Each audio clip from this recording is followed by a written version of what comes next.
Hey guys, Lionel here, and welcome to this practical on using footprinting.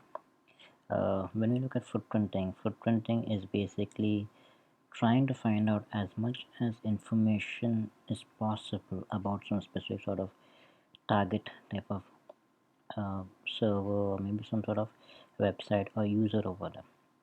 So in this video, we will be looking at a different sort of footprinting tool which you can use. For example, if I want to do email footprinting, I can use a software like Email Tracker Pro. Similarly, if I want to do Google based footprinting or Google based hacks, I can use a software like SearchDigity. I can even perform WHOIS based queries to perform WHOIS footprinting using SmartWHOIS. When I look at the first program which we'll be looking at a program called HTTTrack. HTTTrack is basically it's a website mirror or a website copier. When I start the interface, this is the basic interface which it will give me. What I will need to do is I will click on next. I will give it a project such as let's say ch demo. If I want, I can give it a category. One thing to notice, whatever project you give over here, the entire website, when you specify the URL in the next few steps, will be downloaded into your C drive my website folder. Means after this entire website copying has been done, inside of my my websites, there will be folder created with the name of my project name, that is ch demo. I click on next. Now it is asking what do I want to do. Do I want to download website? Do I want to get separate files? I'm interested in downloading the entire website over there. I will need to specify the URL. For demonstration purposes, I will be using the certified hacker.com test site. You can also use a Juggyboy website which is at www.juggyboi.com. I then click on OK. When I click on OK and my URL has come perfectly over here, it'll start showing me the URL over here. I can now go to the next phase. If I click on set options, I can define specific option over here. For example, if I over here, if you see over here, there are a lot of plus type of option over here and minus type of option over here. What this is saying, if I want to include specific files which need to be downloaded when the website is being copied, I can specify. For example, over here PNG, when I'm doing the website copying, PNG, GIF, JPEG, CSS, JS type of files will be downloaded, whereas any sort of foobar type of files will be excluded. I can even specify the limits over here. For example, if I look at the maximum mirroring depth, I can specify the depth to which the mirroring should happen. By default, only a top level website will be copied. But if I require that any pages linked to the top website should be downloaded as well, I can specify the depth as maybe 1 over there. Similarly, if I want to download the pages which are linked to the pages which are linked to the main site, I can specify maybe a depth of 2 over there. So maximum error in depth is basically me specifying the maximum depth from the root URL down.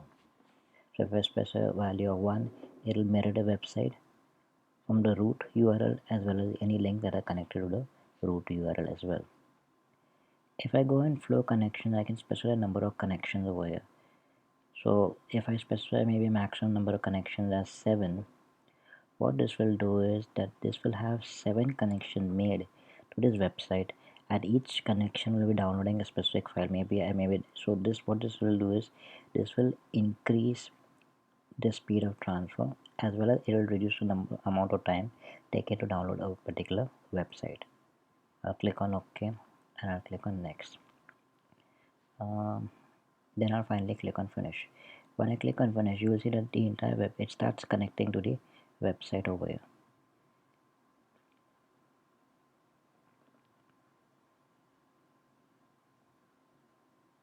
So at one time you'll see maximum maybe around 7 active connections. Now currently there are 7 active connections where I can see that they are downloading some sort of PNG file or some sort of JavaScript file over there. In this view I can also see the top title by showing me the bytes transferred. I can see the bytes saved, that is 8 around say around 900 KB. I can see the amount of type taken. I can even see the transfer rate, that is currently around 23 kilobytes per second. I can see the number of active connection. I can even see the number of files downloaded.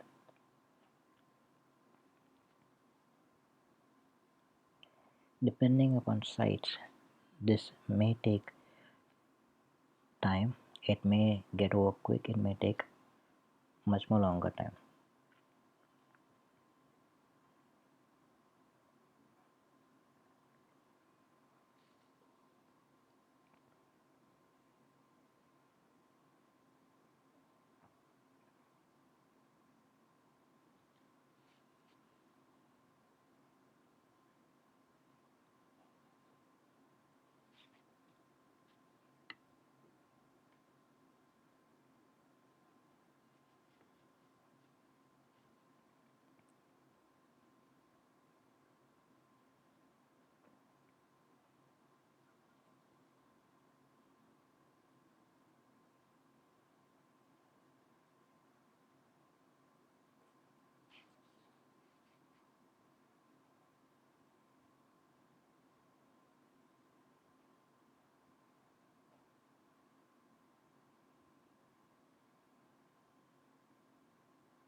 Alright, after the entire website has been downloaded, it'll give me the screen where I can either view the error log, or if I can browse the mirrored website.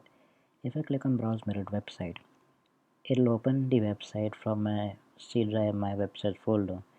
It'll also show me the project name over there, and also it'll show me the website URL. So I've downloaded certifiedhacker.com and downloaded to the ch demo project name.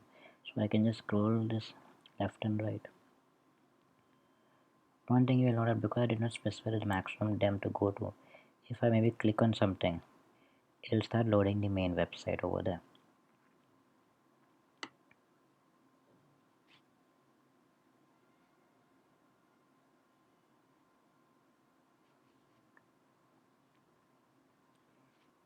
For performing of WHOIS based footprinting, we'll be using a program called SmartWHOIS. Now, whenever you register any website of yours online, you are providing some sort of details to the hosting provider. These details are sent to the internet authorities, which are then linking these details with your website URL. Now, if I want to find out information about the website, uh, who is owning a website, or maybe who is doing the administration of it, it is just a matter of fact that I need to just perform some sort of WHOIS queries. When I open the SmartWHOIS software, I can do different sort of queries over there. I can specify maybe an IP address. If I specify an IP address, it'll do a network type of query. If I specify domain name, that is like certifiedhacker.com or juggyboy.com, it'll do a domain based query over there. For example, if I'm just typing juggbyboy.com, and if I type something and hit enter, the system will automatically detect whether it's a IP based query or whether it's a domain based query. So currently it's a domain, so it'll perform a domain based query over there. So if I see right now, it has done a query on juggyboy.com. It is telling me what is the IP address of it. I'll just copy this IP address. It will tell me what is the Google page rank, what is the Alexa traffic rank as well. If I click on view source, I can view information about this. I can scroll down, I can see maybe who is the creator, what is the thing, I can see who is the administrator. I can see information like phone number of the administrator, or where he lives, what is his email address, what is his full name, and lots of different information. It depends upon, like, if you're registered with a provider and you have tick mark that you want domain privacy protection, your information will not be displayed here at all. Like for example, if I see over it is showing me private perfect privacy LLC. If I change this to maybe something like certifiedhacker.com and I go to view source, I can see much more better information over here. What is the person's name, his area, his location. So how is this useful? This is useful like if you have created a domain, if you have registered a website of yours online, you can just perform a SmartWHOIS query on your web. You can perform a WHOIS query on your website and see whether your personal information is visible online or not. Like earlier, I had copied let's say this is the certifiedhacker.com IP address. Right now, if I want to perform a network-based query, type the IP and hit enter. When I perform a network-based query, you will see that the information is totally different over here. It is telling me what is the IP address. It is also telling me the range that is utilized by that website over here. So I can see that it is using the range of 160.0 to 191.255. Similarly, if I do something else, like if I do my own website, it's a domain-based query. Now, if you see when I'm querying my own website, I can see what is the IP address, but you can also see over here that it is having a lot of information hidden. Domain by proxy is basically my privacy protection which has been enabled on the website over there. If I scroll down, I can see that is registration private domain by proxy. This is my privacy protection enabled over here. So WHOIS query is useful if you want to check whether your website has this data put on over there. If you are a little paranoid about your private data being online, about your residence or not. For the next part, we'll be looking at using a ping commands for finding out different sort of things, like finding out the MTU values as well as finding out how to perform a tracer using the ping commands. When I type a normal ping command like ping 192.168.0.1, I can see that the system is replying back. What is happening is my machine is sending this target machine ICMP packets. It is sending ICMP echo it is sending ICMP echo packets where it is sending across and is waiting for a response or a reply to come back over there. Now by default I can see there are 4 replies coming back. If I want to specify I only want to see one reply, I use a switch of -n and specify the value of 1 over there. Now I can see that there is a single reply being visible over here. Another thing is when I'm sending this when I'm sending the ping packets, another thing that I can specify the amount of data to be sent in it. By default, the ping command sends 32 bytes of data. If I want, I can specify a larger value by using the switch of -l and specifying a value in bytes. Currently, right now, I'll send 1500 bytes to .1, and I can see what is the response over here. That it is response is taking 62 milliseconds over. One thing to note is as I have increased the size of the packets which is being sent, the time taken to respond back is also changed. Earlier when the bytes was 32 bytes, it took less than 1 millisecond. Now when I increase the bytes to 1500, it is taken 62 milliseconds. Now whenever you send data across the internet or interacting with machines, each machine has a specific window, a specific size, which determines the amount of data that machine can receive at that time.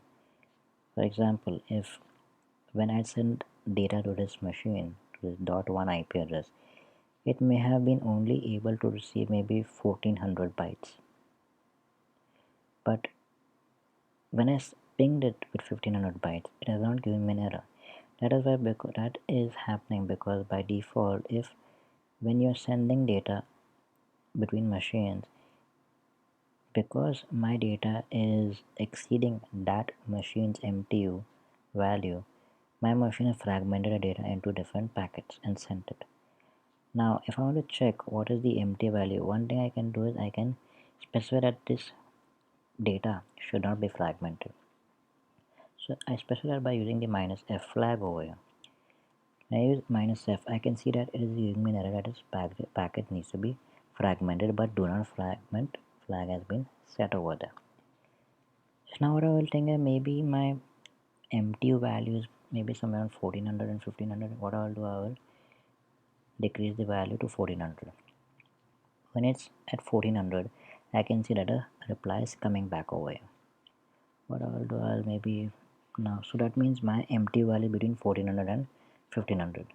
Let's say 1450. 1450 is also sending me a reply back, meaning MTU between 1450 and 1500. Let's say 1475.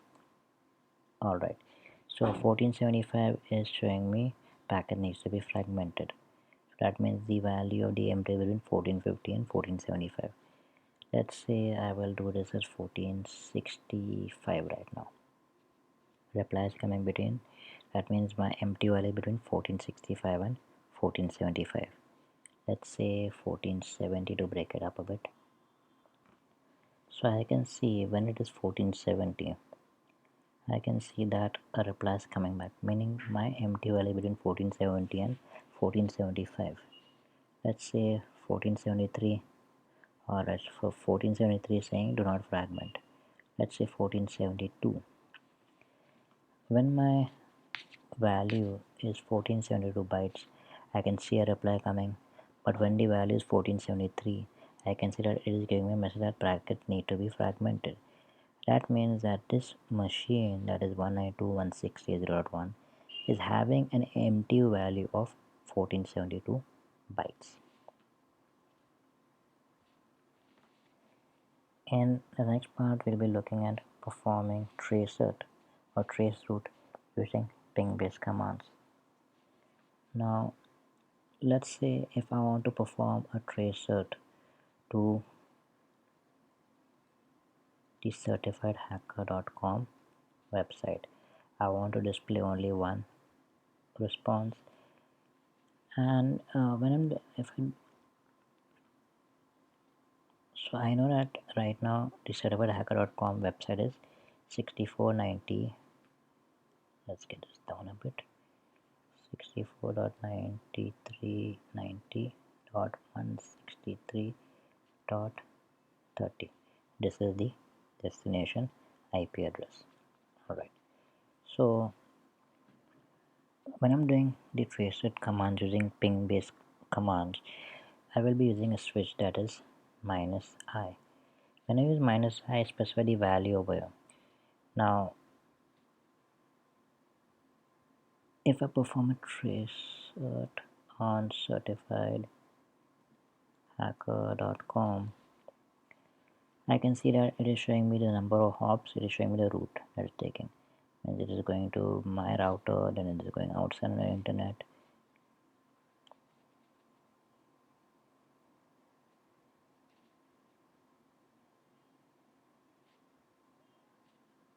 Where the column on the left, it is showing the number of what is the position in that route to the destination over there.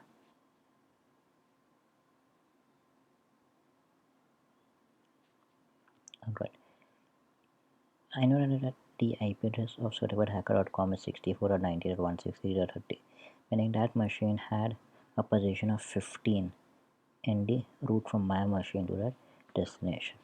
Right, so let's make another window and I'll just minimize this so you can start from scratch. So I will do a ping certifiedhacker.com -n1 -I. We'll start a value of 1. When I'm giving the I value of 1, I need to check where is the reply coming from. Now currently the reply is coming from 192.168.0.1. So let's say I'll write it down. minus 192.168.0.1. Then I'll increment the value of I to 2. Now this is coming from 219.219.91.185.1, and I'll increment the value to 3, and I'll note down what is the reply coming from. That is 203.187.223.1. Now we need to keep on incrementing the I value until the reply does not come back from the main site IP address. So what I'll do, I'll keep on incrementing a value. I know that, let's say when I'm going to 14, the reply is still not coming back from that website. I'm doing it to 15 right now. When I increment the value to 15, I can see that the reply is coming up from the site that I need over there. That way we'll be making a table where I'll be having the I values and I'll having the IP address. And if I go from top to bottom, this will be the entire route that my packet is taking to reach this sort of destination IP address.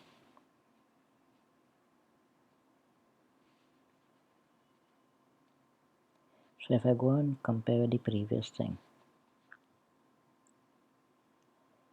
let's say 192.168.0.1, alright, 219.91.185.1, alright, 203.187.223.1, alright.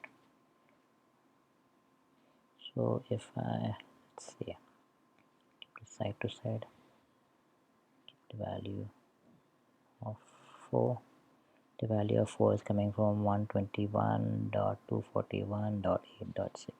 Similarly, as I keep on incrementing the value, I'll get the entire list of IPs which are responding back from top all the way to the 15th hop, which was at the destination over there.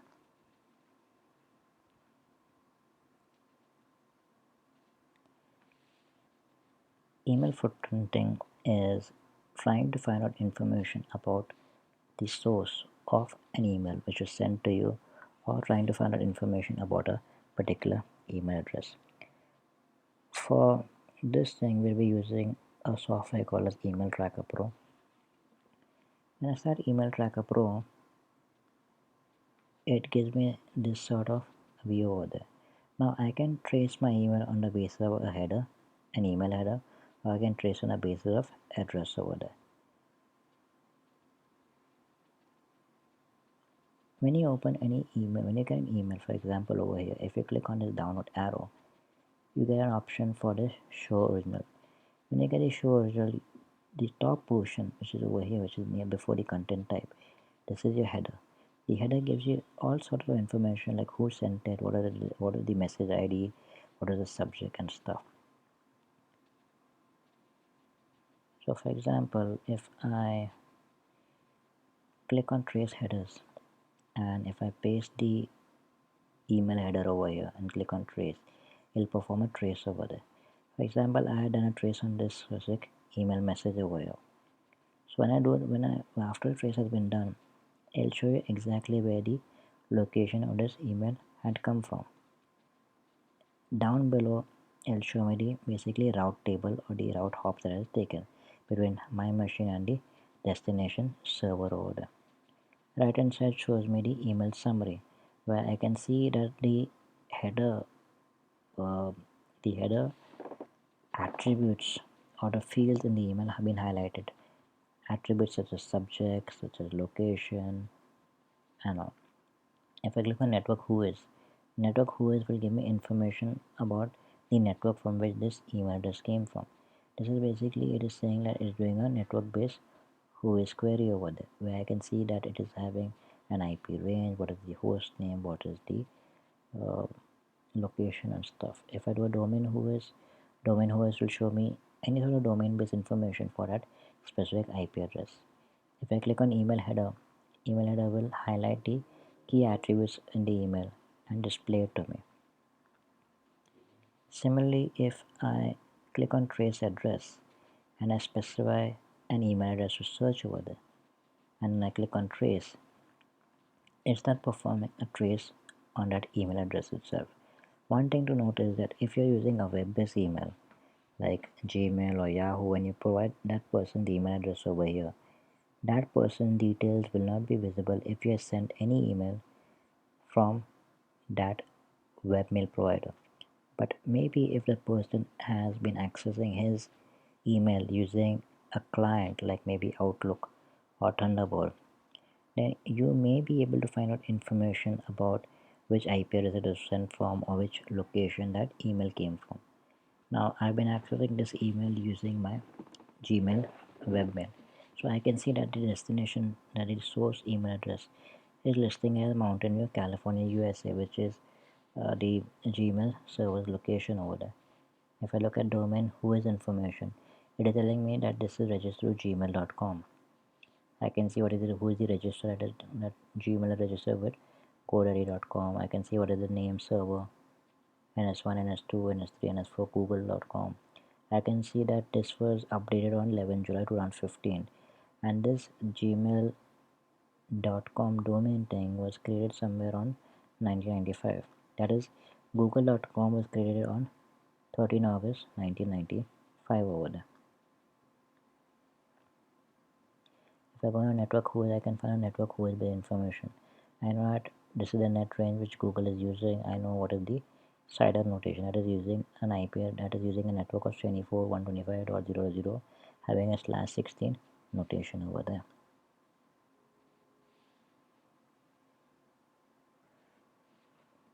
Now when we want to perform DNS footprinting, we perform DNS footprinting using Windows inbuilt NSLookup command over there. So if I type the NSLookup command, it'll show me what is my current server over here. What is my current DNS server over here. Now when I'm working with NS records, I can work with different sort of NS records. I can work with different DNS type of records. I can work with A records, I can work with MX records, I can work with PTR records, I can work with maybe name server records as well, or I can use SOA type of records as well. Now if I type the help command over here, it'll tell me a different command which I can use over here. So I can say, if I just give a name, if I just type some name over here, maybe www.certifiedhacker.com, it will show me information about that. I can also specify different sort of options over here. I can use an option. I need to use the keyword of set. I can say set type. We'll be working with types. If I say set type is equal to something, set type is equal to any A, CNAME, MX, PTR, SOA, I can then perform DNS based footprinting on that for those type of DNS records over there. Let's say for example, if I do it for my own website, I can see what is the non-authoritative answer showing me the address. If I do this for maybe google.com, I can see what is the response over there. I can specify set type is equal to any and maybe type the thing over there. So for example, I do set type is equal to any. I can see that my website is having two type of name servers over there. If I do it for Google, I can see that Google is having 4 name servers, that is NS1 to NS4. If I'm having any issues with querying this, I can specify the DNS server to use. By default, it is using my local DNS server, that is 0.1. I can even specify to use Google's own DNS server, that is 8.8.8 over here. That is Google's public DNS service. Let's say if I type Google again. Now if you see right now, because I've moved I've specified the server as 8.8.8, it is now showing me much more better information over for my queries. So let's say if I do set type is equal to A,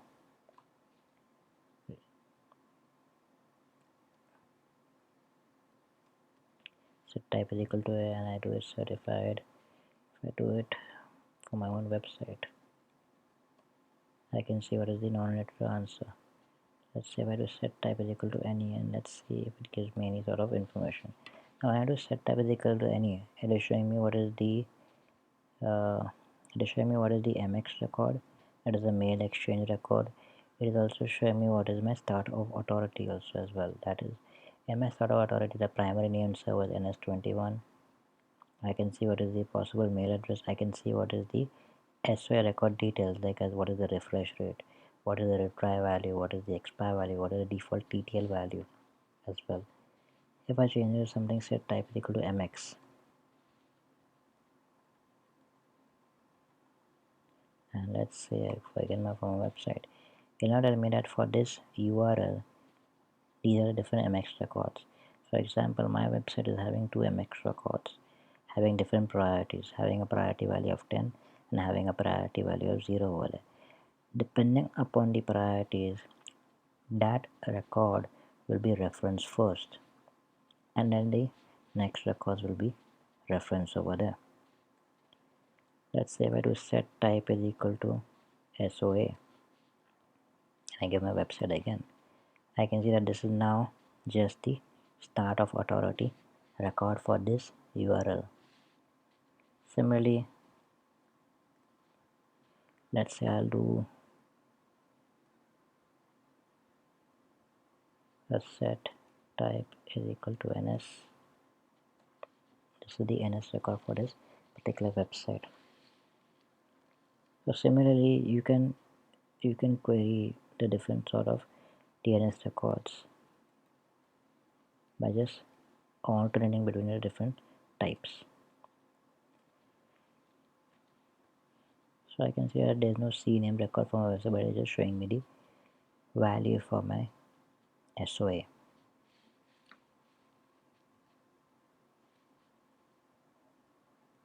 If you do like this video, please don't forget to leave a like or a comment down below.